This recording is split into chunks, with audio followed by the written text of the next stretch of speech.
žemė reikia aplamai neparduoti, sakau. Ne referendumas turi būti aparduotas seniečiams.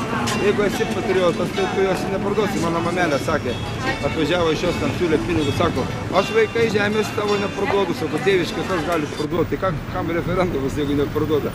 Tautiškas žmogus referendumo nereikia.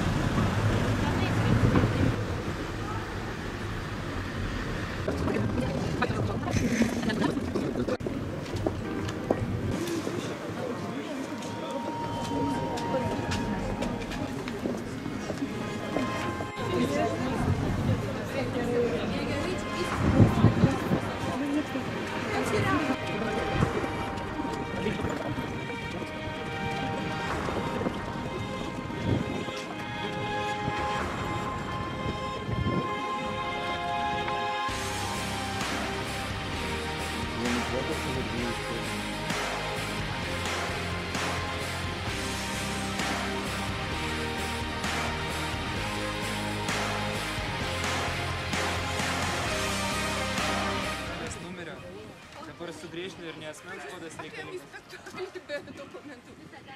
Tada kiekvieną dieną galima Šiaulių gatvėje 19. Gerai, ateisiu. Bet nepamirškit geriau, nes reikia kiekvienas parašas arba su paso numeriu.